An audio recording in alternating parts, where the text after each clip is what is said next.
a book out that is called Cross-Cultural Communication and Interaction, and it can be found on Amazon as well as any of the local bookstores as well. And I am delighted to be able to spend some time to talk a little bit today about the Black mental health, and especially given the time period we're in and the critical nature that we as a country should really begin to understand the significance of mental health in general, but how it really impacts the Black community. Okay, so our first discussion point. We are going I'm sorry, got all this chats in the way, can't see. Framing the situation of what it means to be Black in America. So who would like to start? Go ahead. All right, I'll share a couple of thoughts. I think the first thing I'll share is that, I'm looking at, three colleagues, three friends, DeMarcus, Aaron, and Yuma, and we are all Black individuals, but we're also very different, although we are all Black. So the first point I think is it's important that although there are some shared similarities or common experiences that we have as Black people, there are different experiences that we have based on, gender and age and all the other types of identities that we all identify with. Some of these images here talk about, things that we may have been exposed to in school, as students, middle school, high school, slavery, segregation. But there are a number of things, number of systemic policy that certainly affects Black people in this country disproportionately than other groups. That map down there is redlining. It's government policy of how certain cities or certain areas of cities were not really available for Black people to purchase homes. They couldn't get a mortgage to buy property. That city is actually New Orleans. And when you look at New Orleans and we talk about Hurricane Katrina being a racial event, that is why the redlined areas are also the ones that were the dangerous along the riverbanks. So when the rivers flooded, hurricane happened, Black people, lower income people, marginalized groups were disproportionately affected and displaced by that. So there is some intentionality, that we have to be aware of, about systemic racism that affects Black people in different ways than other groups. I'm going to stop there for now, because I know we can all talk about the latest happenings with Breonna Taylor in Kentucky, but just one example of just how Black individuals experience life in this country different than others, which can lead to a variety of mental health difficulty. And I certainly do chime in with what Dr. Barrett has said. When I think about Black and being Black in America, I always go back to W.E.B. Du Bois, and he talks about the double or the dual consciousness that we as African Americans always have to play, that we have to make sure that we're maintaining our cultural identity, but also how then do we utilize that within the realm of the majority identity. And it's the constant back and forth that we continue to have to play. And I think that begins to weigh in on the mental health of many African Americans over and over again, because it's repetitive behavior that we have to demonstrate.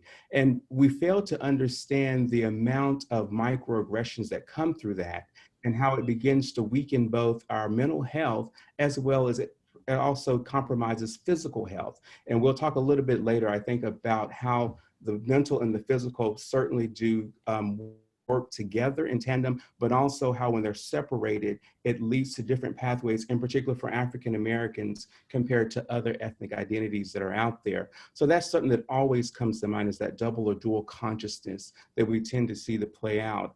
But also I think about it from the standpoint too of crosses racial identity development, when we begin to think about what it means to be Black, because there's certain experiences that Black Americans have that white Americans won't, or other ethnic groups will not have. And I go back and think about those encounter experiences that let you know that you're Black, that you have with another person, that something happens within our society. And a lot of times for African Americans or Black Americans, that happens at a very, very young age, where you know now that you're Black and that someone else is of a different group. And so you're treated Black. And then that lends itself to what many African Americans and Black Americans have had with their parents, the talk. And that's where the parent sits down and explains to their son or daughter, well, you're Black, and this is what it means to be Black, and what you must now do based upon the understanding of that identity, whether it is when you're pulled over by a police officer, where you position your hands, how do you respond, or just even still, I remember back from my mother when she was told, that had to talk with her mother about how you address someone if you see them walking on the sidewalk. So again, these are all aspects that fold into who we are. And it's something that's inextricable. We can't just remove that out, but also it has the mental baggage on so many levels that we have to begin to unpack. And so I think about that's what it means to be Black in America. Yeah, I'll add one quick story. Shared this on social media a couple of weeks ago. When we talk about privilege and what that is, and I understand that it's sometimes not a good idea, or in most cases, not a good idea to use the word that you are defining in your definition.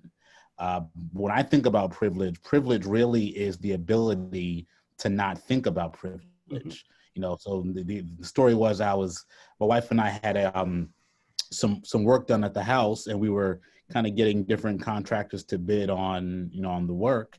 And one came by the house and just seemed very disinterested, didn't want the job, just kind of barely there. So we went through the whole process. He said, I'll give you a call, email you the estimate, and never heard from him. So as a Black person, and in this case for me, a Black man, I always think about how did my race play into that interaction? If I was a white woman, a white man, or just any other racial or ethnic group, would I have felt that way? Would he have at least called me back, with the essence? So I think being Black, as you were saying, there's always this kind of double consciousness of always thinking more about race because it's salient and it certainly cannot be removed from what we experience. So again, the privilege to not think about privilege is certainly not consistent with the Black experience, because it's always something that we have to at least consider that plays into what we encounter, what we experience in this country. And again, and then on the flip side of what you're saying too, Charles, is that when people are privileged and they know they're privileged, and then they use that privilege against those that are not privileged, because that makes me think about the whole situation regarding the Black bird watcher in New York City. Here he was out watching birds, minding his business, and then there was a white woman that had a dog that came into the space, and she used her privilege and saying that I'm going to call the police on you and tell you that there's an African-American man that's assaulting me. So she recognized what her privilege was, and she used that, she was going to use that to her advantage. So yes, we have those that sometimes don't understand or want to acknowledge the privilege, but then we have those that recognize that they do have the privilege and want to weigh that so that works in their advantage. And I think that becomes, again, another conversation. One of the things I've challenged a lot of my white colleagues, especially during this particular time period, is I've said with them, I would be interested to know, will you have the talk with your child about what it means to be privileged, but also what do you do with the privilege you have? And it's been interesting in these conversations that I've had with white colleagues, because some have taken me up with that and had the conversation with their son or daughter, but others have still shied away from wanting to do that. But again, that is a part of what it means to be Black in America, regarding about how we have to address and handle situations compared to how others have to have it. And especially when you utilize your privilege, or you don't utilize your privilege, or you utilize your privilege for good. And that conversation that has to be continued to be had within our particular groups, I think. And I just want to encourage participants, if you have questions, again, let's type them in the chat and we can answer them as we go instead of waiting.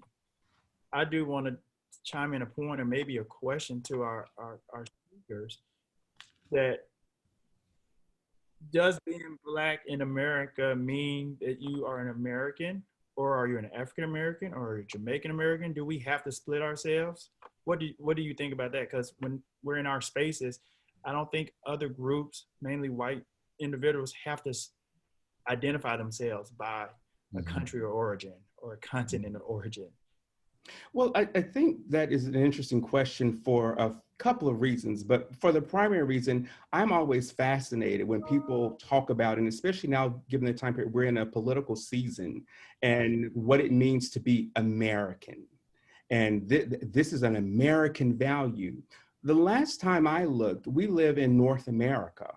That means we have Canada, we have the United States, and then we have Mexico. So are all of those individuals American? But we want to just highlight what it means to be, quote unquote, an American. And I think that becomes part of this kind of privileged group that we are a part of, to think that we can live in the United States and we define that this is what it means to be American. But a Canadian can actually call themselves American.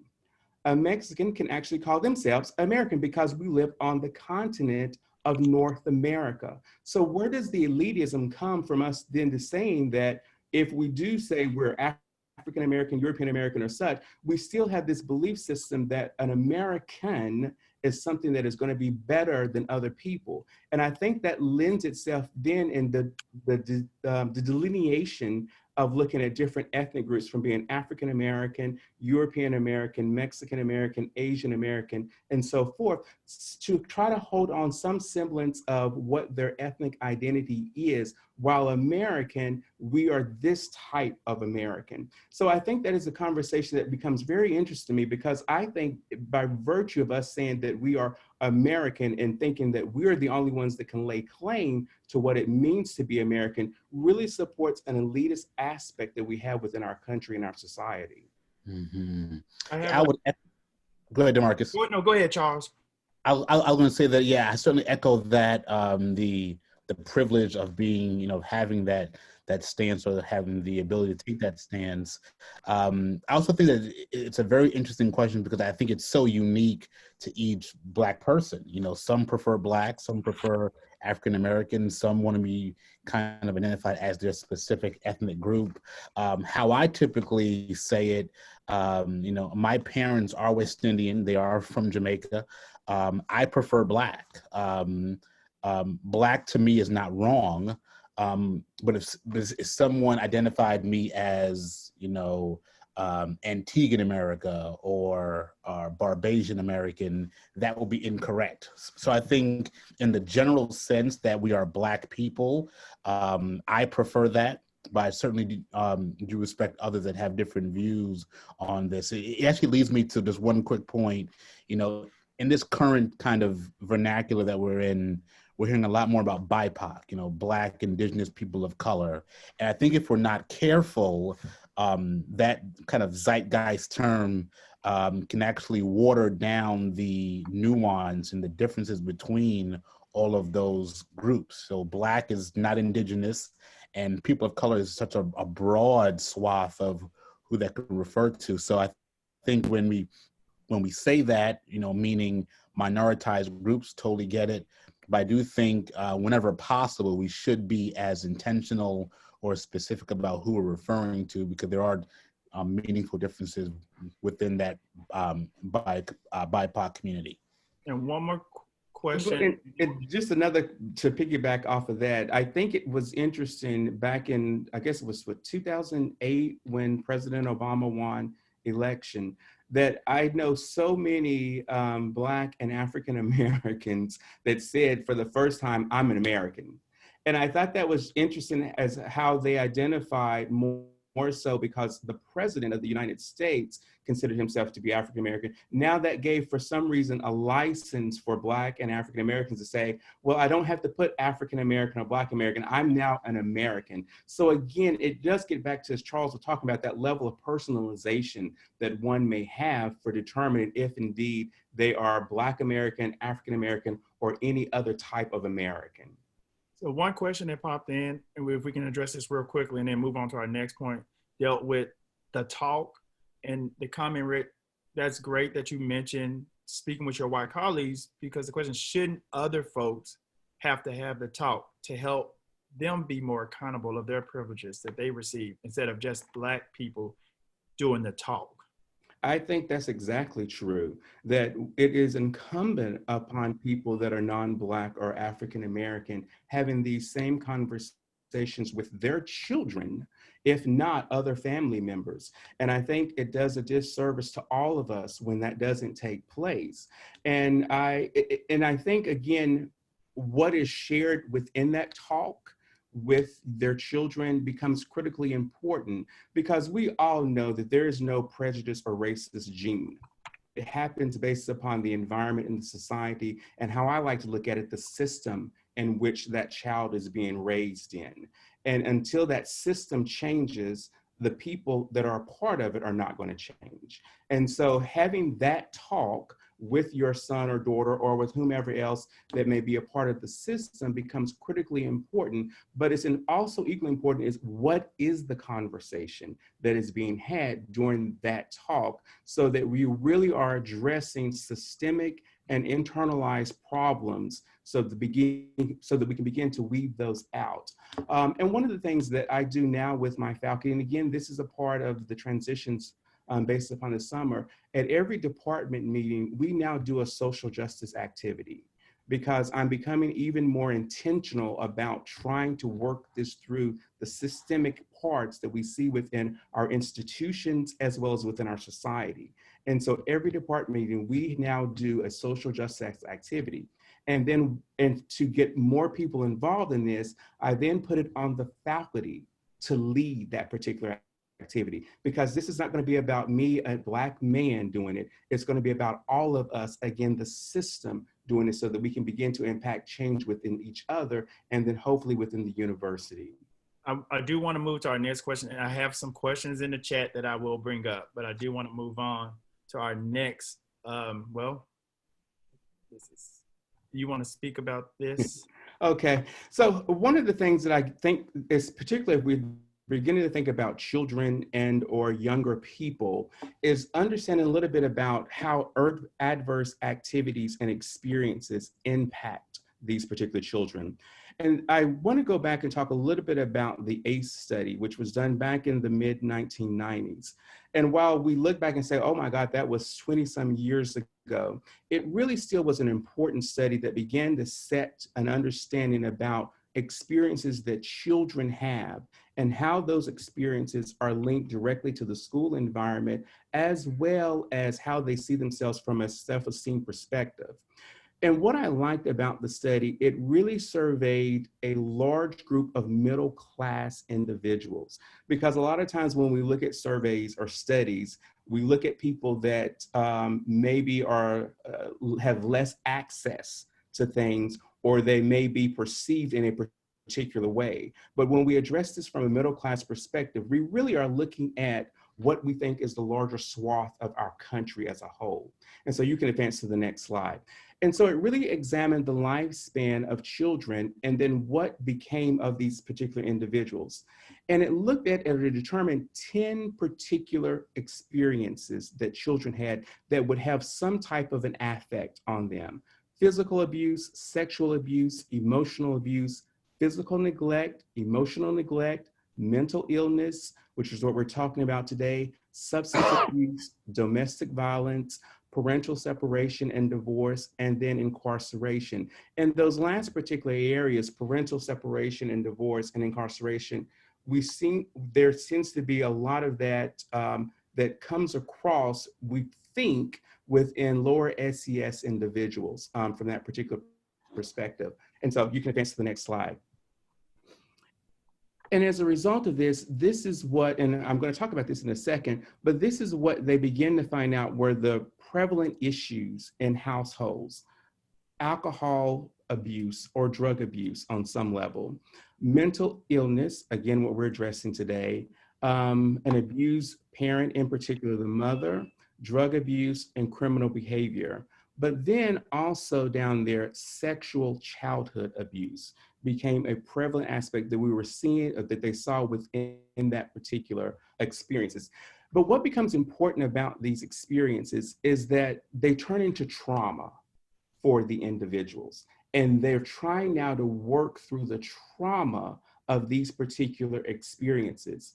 And more so, it comes into what we now know as compound trauma, meaning that there's not just one specific trauma, but there's multiple traumas that they endure as a result of this, which then compromises aspects of their mental health.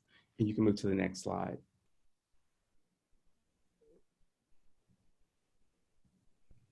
And so in doing this, this is again some of the biological as well as the mental aspects that they determine to form strong rated relationships between ACEs. And what they begin to understand is that negative behaviors or social problems that became as a result of this were smoking, chronic illnesses, which again contributes to a lot of the health that we see within our particular communities of color, substance abuse, eating disorders, mental health problems, suicide and suicide attempts. And suicidation is beginning to increase within students of color. And especially as we've seen once COVID has happened. And part of that has been due to the lack of accessibility in so many areas, which has led to the increase in suicide. Teen pregnancies, then later on poor job performance, and then premature death. And then as you can see that these all lead to higher risk factors. Oh, did I? No, you can go ahead and forward. Okay. And so when we're talking about children, this is where I think this really becomes an important part, because from the ACE experiences, what they were able to come in with, or what they were able to come up with, was what now they understand as the trauma theory. All of these adverse experiences that children encounter, it leads to a disruptive neurodevelopment in early childhood. And again, many of us know, if you're in the school psych field, that there's a disproportionate number of African American and Black and Brown children that are diagnosed with learning disabilities or other kinds of disabilities at an earlier age compared to their same age white counterparts. And a lot of that, many people are attributing to different aspects of the environmental aspects, but also what we're seeing is that that could be contributed to a disruptive neurodevelopment, meaning that there are some imbalances within the chemical makeup. Also, it then lends itself to emotional, cognitive, and social impairment. And of course, what we have still seen, that there's a disproportionate numbers of students of color that are dismissed or from school because of inappropriate behavior. And a lot of times when I think about this, while there may be some emotional, cognitive, or social impairment that is there, I think more so that there's a cultural mismatch between what happens within the school and the children that come into that school environment. And how do we begin to address, again, some of the systemic problems of that cultural mismatch that is there? Then leads into greater health risk and behaviors. One of the things that I continue that we're working on with a colleague here is looking at understanding more about the parasympathetic system and the sympathetic system. And what we know from research is that when the sympathetic system is engaged, the cortisol levels increase, which leads to much more active behaviors because of that. So what we're trying to understand, how do we begin to further engage the parasympathetic system to create more calming effects and utilizing these particular approaches and working with students? And then finally, it goes into disease, disabilities, and other particular areas. I'm not going to get into these kind of trauma symptoms, but these are things that continue to be demonstrated by individuals that have trauma. And while we may think that certain traumas will lead to certain type or come from certain type of symptoms, what we really are seeing in the research that there can be a cross section of all these symptoms. So someone may have been abused. And as a result of that abuse, they may experience a different type of symptom that we normally would have accustomed or normally would have thought that would be created from that particular trauma. And so I just wanted to show those particular slides. I do have a question that I would like to interject right here. So one of the questions came up, said, what do you do when you teach your children not to be racist and to respect every other human being the same, and they get called racist just because they are white? Does this negative behavior not create a problem in the long run with their feelings toward the Black community? So Can you read the question we again? teach our white children to not be racist and to treat everybody the same, but they are in turn, maybe by their Black peers, called racist. So would that not lead to negative feelings toward the Black community? I think that works within a system. If I'm working with someone and they're white and they're telling or they're teaching their children not to be racist, then the system that they are a part of should be supporting that and encouraging that. I don't know, maybe I'm missing it, but I don't necessarily know of people that are Black that are going to come back and say something to them negatively because they're teaching their child, their son or daughter, to not have those kind of experiences. So maybe I'm not understanding from the aspect if they are doing this and then someone Black is telling them that they are being racist, or someone white is telling them that they're going to be racist. I think it's probably a white student who is trying not to be racist, but being called racist by a Black peer. Mm-hmm. So would that lead to them then having negative perceptions about the Black community? So how I'm understanding the question, and I think it's a valid question, not having specific data on how many times that happens.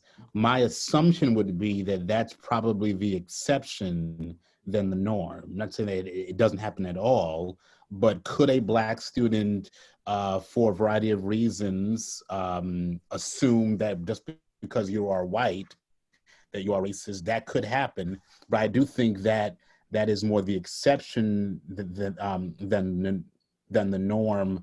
But I would also echo what you were saying, that racism is also bigger than individual interactions. So it's not me against another person or that person against me, but it really is reinforced by institutional policy and practice that's embedded in everything: education, housing, economics. So can that happen? It can happen. My encouragement would be that if that happens, that it's certainly a teaching moment. And how do we teach students to overcome, those difficulties? If it does happen in a school setting, which is, all of us are trained school psychologists, I would say that things like restorative practice and, having opportunity for both parties to be heard and to kind of discuss the differences, that could be a very effective way to be responsive. But I think it could happen. I'm inclined to say that it doesn't happen as much as we may think it does. But if it does happen, certainly restorative practices can be very effective to move beyond that. And just to add 2 cents, if that did happen, that would be another learning opportunity at home with you and your child. Just like, there are some people with hard feelings, or there's some people who are upset, or there's some people who just don't get it. We can't change everybody's mindset on day one, but you know what kind of individual you are, right? We've raised you this kind of way. Your actions will speak more than your words. So as long as your child and you are engaging in social justice and practices that are equal treatment for all, the majority will see that, right? The one little kid on the playground who made a negative remark, that will turn around because your actions will speak louder. Let's see. You can go ahead and advance through all of that. Okay.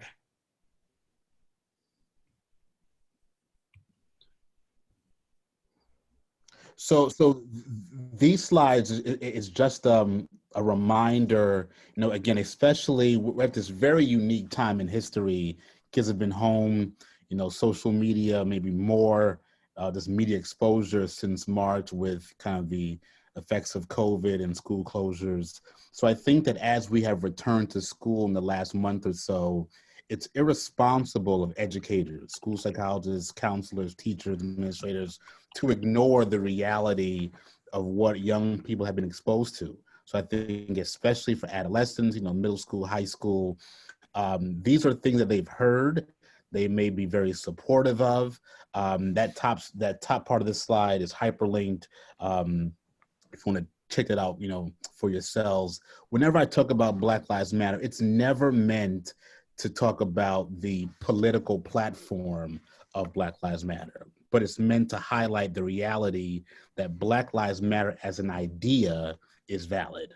And really, like I said here towards the end of the slide, Black Lives Matter also, or Black Lives Matter as well, or two, not that they matter more than other lives, but we certainly have seen a history, not just this year with Ahmaud Arbery, George Floyd, Breonna Taylor, but just so many individuals that have experienced, death or mistreatment, and the consequences are very different for Black individuals as victims than other groups. So really, that's where this whole movement came from, the acquittal of George Zimmerman in 2013 for the murder of Trayvon Martin. But I'm not saying that you have to take or accept the platform of Black Lives Matter, but realizing that this is an issue that many young people have been hearing about, talking about with their friends on social media, discussing with families. In some way, we need to be prepared to engage in civil, respectful dialogue about this, and then make them also teaching moments.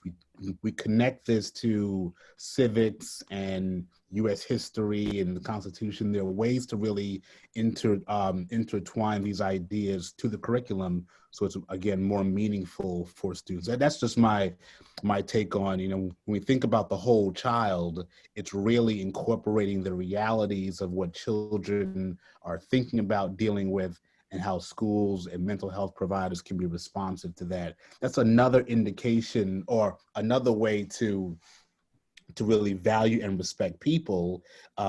If I feel that my identity as a Black person is respected in the school, that bolsters my mental health capacity. I don't feel overlooked. I don't feel ignored. I don't feel like I don't matter, but at least there's some acknowledgement that this is real to me. Many times as a psychologist, my job is simply to say, I don't agree or don't agree, but really I hear what you're saying and that makes sense. How you're feeling may not be how I feel, but I could see how that could be hurtful, harmful, painful to you, and then help the person walk through that situation. So Black Lives Matter is just a reality that we're seeing, in our kind of cultural societal discourse, and I don't think schools can be oblivious to it or ignore the reality of what our students are experiencing. And I think you bring a great point about how do you link this to the curriculum, regardless of if the child is in kindergarten to 12th grade or even in college, if you want to talk about a college curriculum. Because I think what becomes important in really understanding Black Lives Matter, if we go back to what history has told us, is that keep in mind that when Africans were brought into this country through slavery, they were considered to be 3/5 of a person. So it really put a value on what their life was based upon that. And if they did anything, again, to try to minimize slavery, their life was taken. So it puts, again, an emphasis on what a Black life meant. And so that's really what I look at this from the standpoint of really trying to provide education, that a Black life was only considered to be 3/5 of a real life in history. And then now we're trying to really rectify this and to let people know that Black lives matter. It doesn't minimize anyone else's life. It just brings attention to the purpose of what a Black life really meant, because Black lives did not matter when Africans were channeled and brought here through slavery into the United States. And so I think that is a critical point about how to link curriculum to understanding what was a part of our US history and to where we are currently, and why this becomes an important matter to begin to discuss both with children as well as with adults. I have a question. One comment says, do you think more social workers in the school would help teach social justice for all cultures and a safe place for them to come would make a big difference? So if we have more school social workers. So I think we're all on the same team. We're all mental health providers. I'm certainly partial to school psychologists. That's what I do. But I think, yes, having more of us, more social workers, more school counselors, more school psychologists would certainly be helpful. I think that there are some transferable skills that we have as mental health people that really can help facilitate this type of dialogue and discussion with students, with staff. I know where I am in Loudoun, we've done some pretty significant equity work over the last year and a half or so, and some of who are involved in that are mental health, folks, school psychologists in particular. So I do think more of us to support students, but also increasing staff knowledge and awareness. I think when we talk about social justice and socially just practices, it's not an add-on. It's really something that's embedded in the framework of how we practice as educators. So I think as we empower adults, teachers, administrators, then students get this theme throughout their instruction, throughout their school day, and we can certainly be more of us can certainly be helpful in that process. So yes, to social workers, but I'll expand that to all mental health providers in schools. I agree. And I think one thing that social workers may have a slight advantage on compared to other school personnel, maybe their ability to go out into the community more easily and readily. And I think that that would be a great draw to begin to bridge the gaps between the community and the schools on different levels, and to take that mental health perspective out into the community, but then bring the community back into the schools so that we have that great bridge. And I think social workers certainly are very primed to do that. And just a quick add on to that, I know a lot of times when I used to work in the school district, it's all about the money, right? The mental health services was neglected for so long because that wasn't on your state exam, right? There's no section of that. So why do we care about that? We as mental health workers know the importance of good mental health. Good mental health will lead to better test scores, will lead to better behavior, will lead to better outcomes for our kids. So I think for our social worker, mental health cousins out there in the field, for our psychologists, for our mental health, our nurses, our counselors, it's up to us probably to get together and, like you said, train our teachers on what we know. Let's show our teachers what we know. Let's take it to our administrators what we know. Let's show what we do has an impact beyond just the mental health. It's this whole child. It's the whole community. So it's probably going to take a lot of advocacy on our parts as mental health workers in the schools to show why we're needed. And sometimes you just got to show your worth, right? You got to show this is what I can do. This is why I'm important. You need more of us. So advocate. Another question, if I can find it.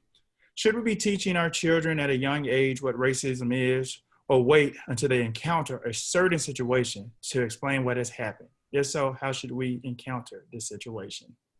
So towards the end of this slide deck, and again, I can share this with Aaron and DeMarcus, they can share it with you.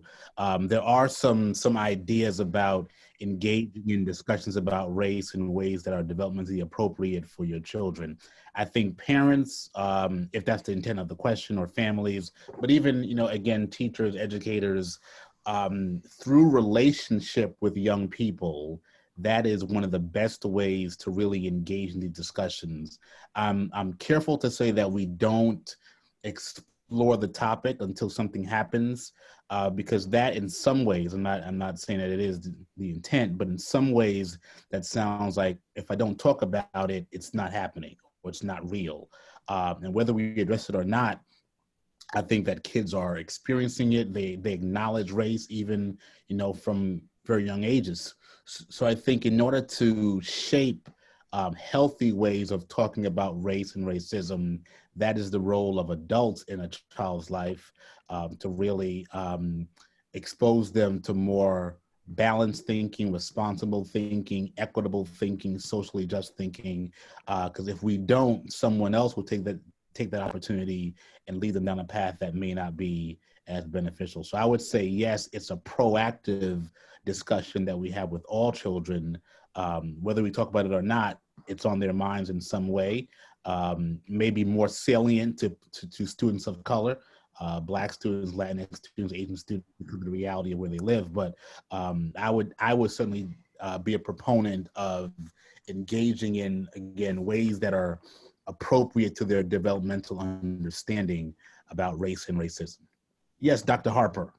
Dr. Barrett, may I add something to that? And that's one thing that Dr. Barrett said, just pay attention to the developmentally appropriate piece. Mm-hmm. And starting very young, one thing to do is to start exposing children to books and media with multiple cultures, and so that they can start to see the inclusion of people who look like themselves, of other people, in those books. And that's something you can start to do as early as you start reading to them, as early as they see any kind of media content. And that's where it starts, so that it's not a shocker when they see someone who looks like them when they're 6 or 7, or they're reading about relationships and conflict and how to get along and things like that in books that are age appropriate for them. So that's one clear cut, kind of concrete strategy to use in order to start addressing racism very young. Well, and even more simple than that is the toy choices that you make with your son or daughter. I think that becomes extremely, because now we do have quote unquote Black Barbies, or we do have particular toys that reflect the different ethnicities that are out there. And I think that would be very incumbent upon you as a parent, or you as a teacher, to expose that to the children at an earlier time period. Just last night, I was flipping through the channels and saw QVC, and they were advertising for these 10 cans of Russell Stover's chocolate. You can get these 4 pounds, and inside, and they had pictures, not pictures, a tin can of a Black Santa and a tin can of a white Santa. And believe it or not, the Black Santa sold out before the white Santa. And that was just like this big issue that they were making on QVC. Ooh, we got these Santas and so forth. But again, it's that level of exposure that can happen at any time period. And the more we're proactive, I think, as Charles alluded to, the better I think we situate ourselves in working with children. One more point very quickly. Another great way to do this, I don't think we think about this sometimes as naturally, but coupled with what Erin said, what Yuma said, it's also the adult's social network. Do all of your friends look like you? And if you don't have any diversity in your own, peer group, your friends or whatever, that also sends a message to children as well. So part of, as we're, buying diverse books and diverse toys and watching diverse media on TV, it's also mom and dad have friends that don't look like mom and dad. And that goes in all directions. So as a Black person, I want, children to see that I have white neighbors and white friends and Latinx friends, and Asian friends, and also whatever your racial ethnic background is, children should see kind of the United Nations in their neighborhood or in their social networks through their families. Next topic. The myth is not race, it's class. How are Blacks dying higher rates of COVID-19?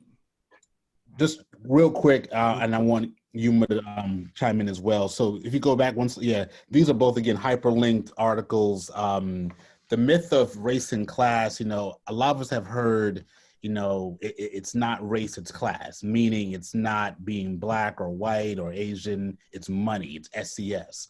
But this piece is a piece by an economist, Richard Rothstein. A couple of years ago, I stumbled upon it, and it's a brilliant piece because he traces how race-based policy led to class differences. So things like redlining and other laws that had a racial motivation led to low, middle, and higher SCS. So yes, money's important, but again, in this country, we have certainly disproportionate numbers of minoritized individuals in lower STS backgrounds than we do other places.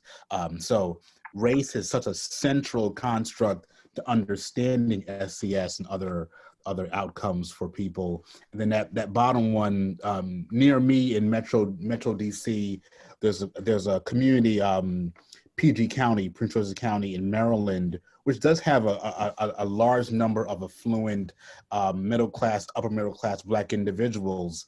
But even among higher SCS Black folks, still COVID is affecting the community at higher rates than other races and ethnicity. So I kind of juxtapose these because even when money is not a factor, we still get different effects of COVID for a variety of reasons. The jobs we're working, underlying health conditions, again, stemming from systemic factors of racism that impact Black people. So just check out those two.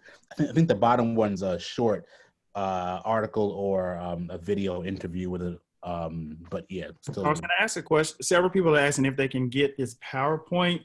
Are you savvy enough to put it in the chat? You know, I can try, sir. I don't know if I'm savvy enough, so we will get it to you.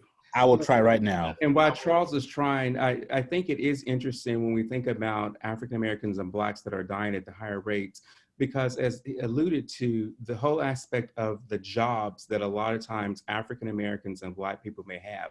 When I think back to when in essence the nation shut down, and then when it reopened, if you will, that people that were going back to work were predominantly African Americans and Black, depending upon the type of jobs that would not allow them to work from home. So they were in these frontline positions that possibly would have exposed them to COVID at higher rates than it would other particular ethnic groups that were out there. And so that then automatically puts you at a possible higher increase of contracting COVID, as opposed to someone that may be in a white collar position that can work from home and do everything from home.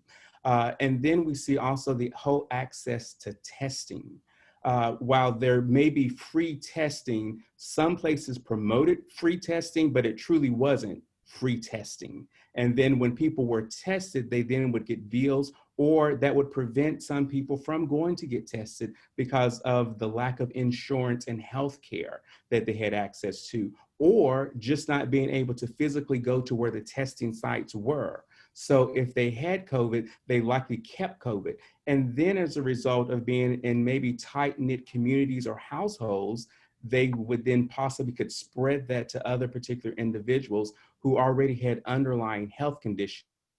So it really was just a snowball effect that began to happen, I think, unfairly in African American and Black communities because of a lack of access, but also with some of the positions that they held and having to go back to work prior to other individuals going back to work. And I know living in the Houston area, that became just a horrible situation for Latinx individuals and Black and African Americans as well, in reference to positions and then going back into the work environment. And then how that impacts children is when we get into look at the accessibility of technology and the lack of accessibility for students to be able to work or do classroom work at home because of not having access to either computer or not having access to the internet, and then having to go into a Starbucks or someplace that would possibly have access to internet. So it kind of was a double whammy for the children as well.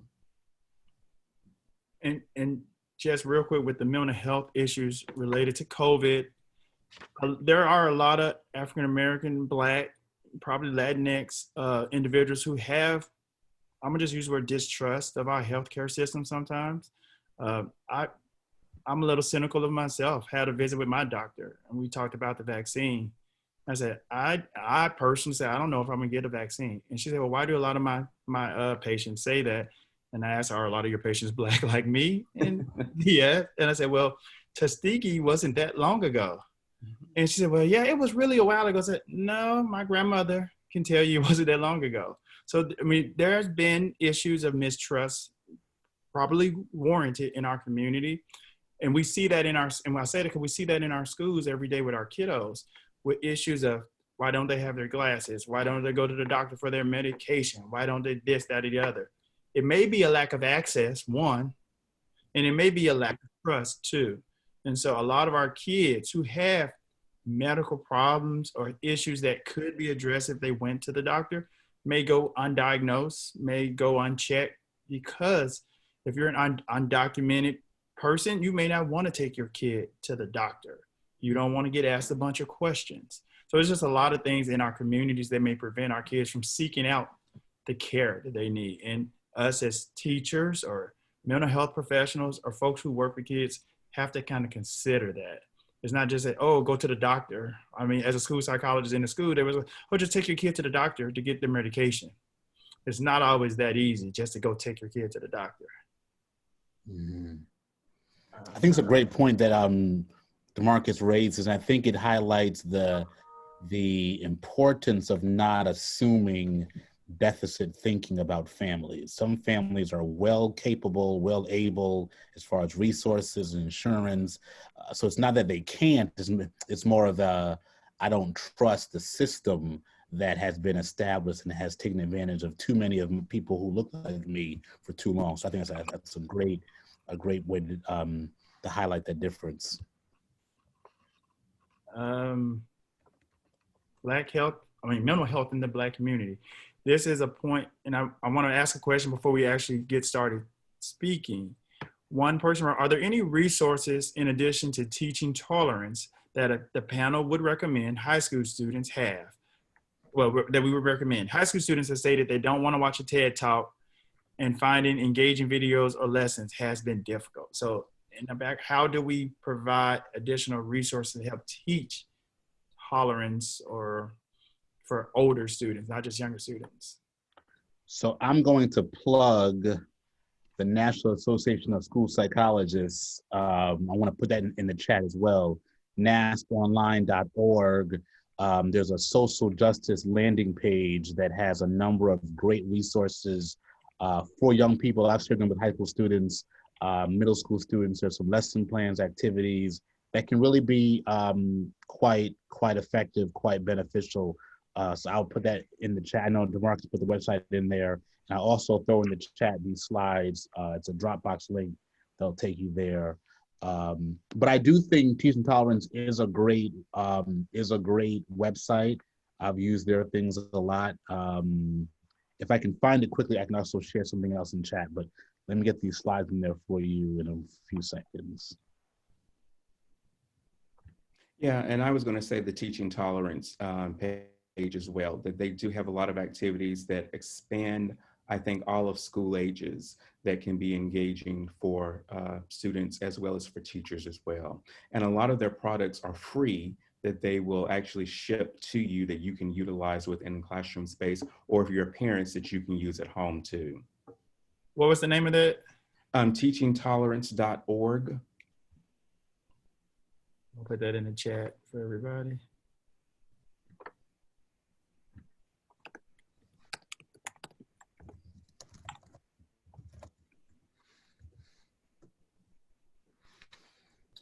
I just sent you the slides, DeMarcus. Okay, I'll put that up for everybody. Dr. Hayes, I'm so sorry. I'm so informal. I'm so sorry. Okay.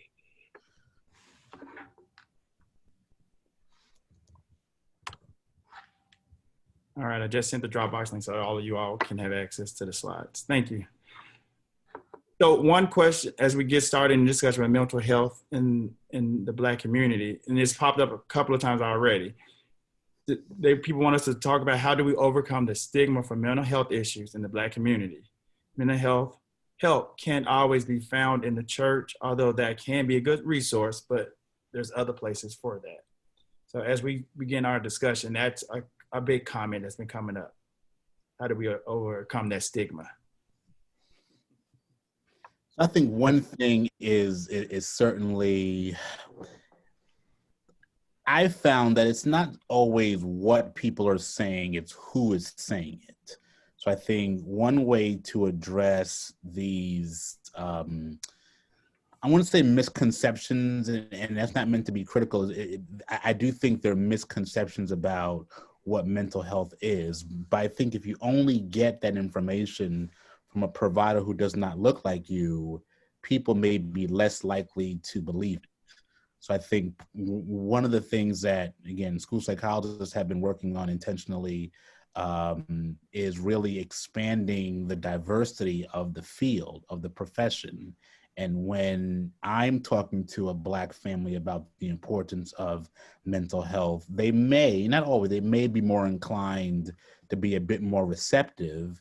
And if I can refer them to a Black provider who may be more familiar with their experience, or at least understand what may be perceived as closed-mindedness or defensiveness, they can maybe be a bit more effective in working through that. those are helpful ways. My dad's a minister. My grandfather pastored for 1,000 years. So I totally get the whole faith-based kind of perspective. But I agree, certain things, it's not about prayer, it's not about faith, it's about you need treatment, and that has nothing to do with your background. But I do think the more people that are from similar backgrounds saying these things can be a more effective bridge to get people, the care that they deserve. And I think that there certainly can be a complement between the church and mental health practitioners. One of the things that I did prior to moving to the Houston area, I was living in Philadelphia, and I worked with the pastor of my church to really bring forth mental health issues to the forefront. And one Sunday, in speaking with the congregation, I explained to them that all of us go for an annual physical once a year because of our biological and physical health that we're trying to do. And I said, I would encourage you all to start doing a once a year mental health checkup or check in with a psychologist or psychiatrist, just to begin to talk and express a lot of things that's going on within yourself, within your family, and within your community.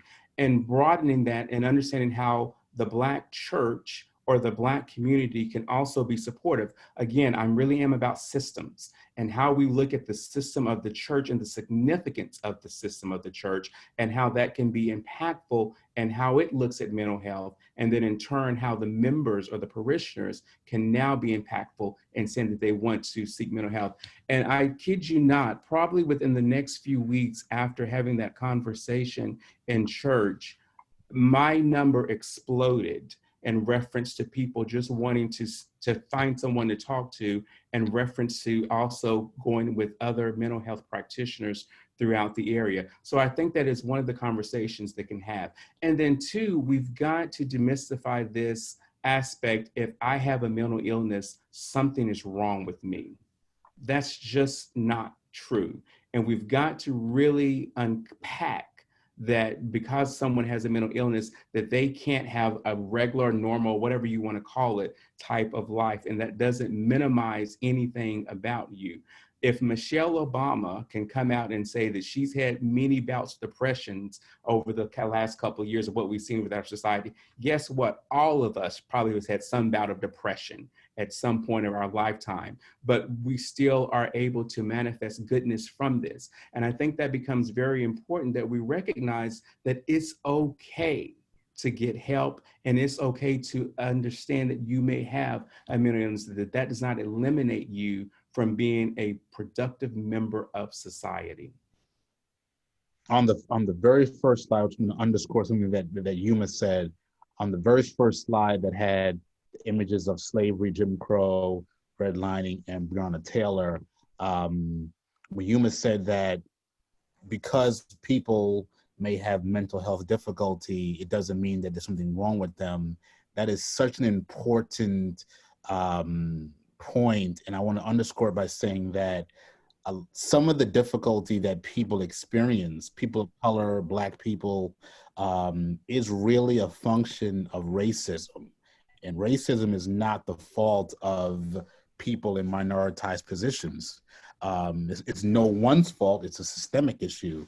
So again, I just want to underscore that some of the heightened anxiety, some of the other effects of living in such a racially charged environment is certainly not the fault of the individual, but really something that needs to be addressed, as Yuma would say, at a systemic level. Certainly going to get that treated professionally is going to be helpful. I'm trying to find one of the questions, and so I'm gonna probably butcher it because I can't scroll through the questions fast enough. But I know one person did ask, are we going to talk about LGBTQ plus issues and how that relates probably in the Black community and with mental health? So I know I'm not getting the question correctly, but I know that was the topic.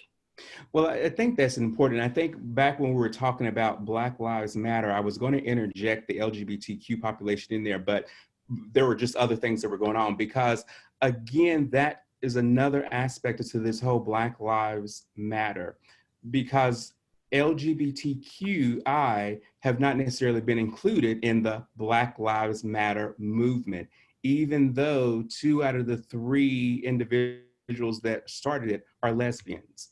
And I think that becomes an important point. What happened for that to be hijacked from a particular distinct group of individuals? And that then gets back into, again, how we understand what Black Lives Matter and LGBTQ Black Lives Matter equally as well within that.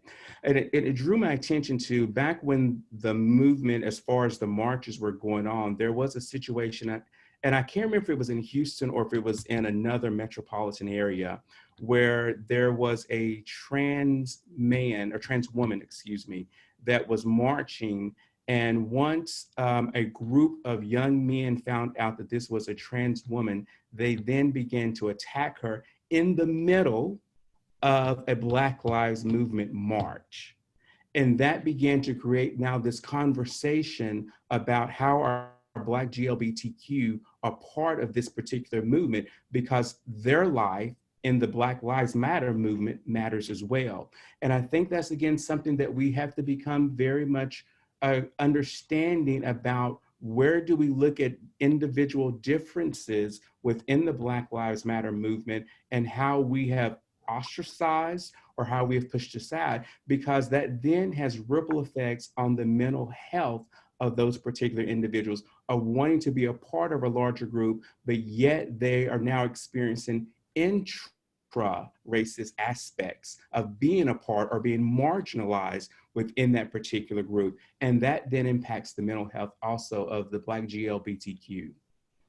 And I'll just interject real quick, as when I talk to students in class, I talk about we all have multiple identities. We're not just one thing. You don't just fit into one shoebox.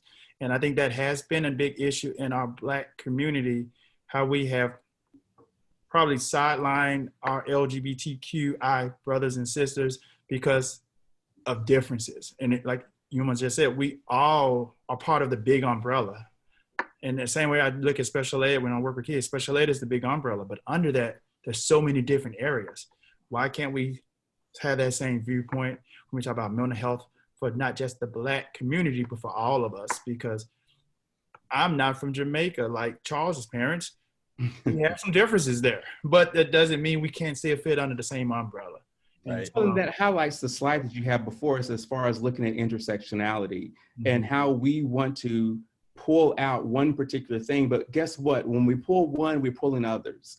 And we forget about that. And we really do work with this intersectionality aspect, that one aspect impacts another, impacts another, impacts another. And I can't be seen as just one.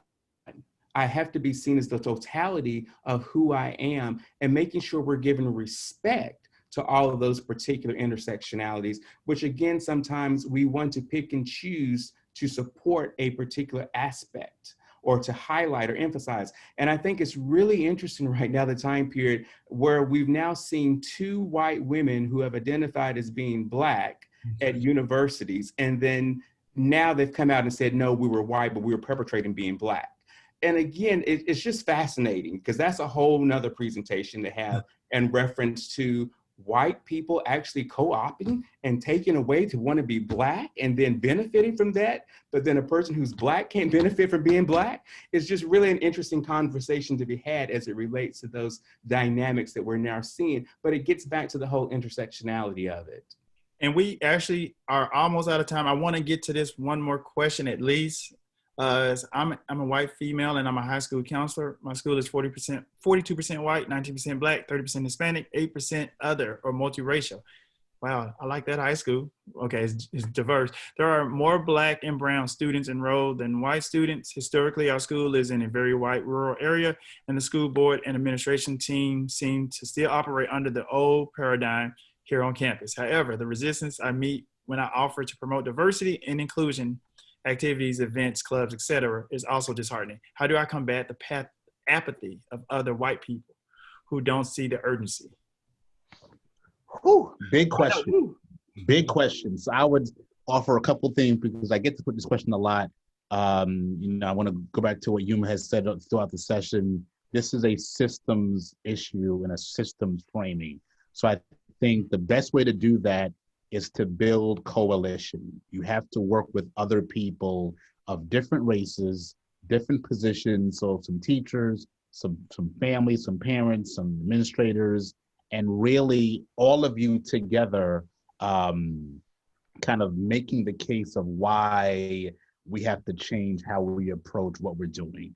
I do think at some point your school board or whoever kind of governs the school system has to be willing to take some policy positions to say, this is what we expect of our teachers, of our staff. In the absence of that, it's going to be challenging to get meaningful momentum that leads to positive change for students and families. But my first advice would be that it has to be a kind of a collective effort of, again, people of different races, ethnicities, identities doing this. What I do like about what you're saying is that you are a white woman. I have very strong feelings, mixed feelings, but strong feelings nonetheless about people of color, Black people in particular, leading these equity initiatives. I don't think it should be the burden or responsibility only of Black individuals, but other people as well. So I think the voice of Black folks is important, Indigenous, people of color, Latinx, Asian, everyone. But I do think taking a stand as a person in a privileged position is also a very powerful statement to make. You can email me if you want to just chat more about some other ideas, but my initial thought is really building coalition, maybe having one or two concrete things that you want to achieve or accomplish in this regard, and then building upon that. Starting small is also good. So if you have a way to kind of start at your own high school, your own school, and then building that, systems wide, that can also be very effective. And I completely agree. I think probably my initial reach would be to the parents. If you have that much diversity as far as the students, then that really speaks to a larger swath of diversity that you have outside within the community. And I really would try to form some allegiances, or as Charles alluded to, coalitions with these parents. Parents can be empowered to take a significant role to influence the change if you're able to utilize them in that way, because they can then speak to school boards from a place that you as a faculty member can't. They can then speak to county commissioners from you as a faculty member can't. So I think that would be very important to engage and energize the parents and have them to work with you in this particular perspective. And while doing so, working with colleagues that you also know are already willing to do the work, because that buy-in will be very small from them. Trying to get the buy-in from people that you know you're going to struggle with, you're going to extend excessive energy that you should be dedicating to what you're trying to do. I think sometimes we get so caught up trying to convince so many people to be a part of these initiatives when that's not the case. Get the people that you can work with and that are already motivated to be a part of that, bring them in and continue to utilize that from the ground up. But I really firmly believe you've got to get parents very much engaged and energized to be willing to do the work with you. And then they can get into places that you as a faculty member can't. And that becomes extremely pivotal in reference to these kind of situations. Well, on that note, unfortunately, it is 11:57, and we're supposed to get back to the group at 12 Central Time. Sorry for my East Coast people, but 12 Central Time. But I do want to thank our speakers. I think you guys had a lot of good suggestions, a lot of valuable talk. And I hope this is just the beginning of conversations you guys have with your schools, with your communities, with your children. It starts at one place. It just takes one person to get the momentum going. And building those coalitions are going to be your best bet to help achieve the change that you desire. So I know that our speakers can't hear you, but if we give them a round of applause, thank you both for your time and your energy, and we really appreciate it. Thank you. Thank you so much. So at this time, everybody, again, there's several questions we didn't get to. I'm sorry, but you can leave this session and get ready to get back into the main session. Thank you all. Have a great rest of your afternoon.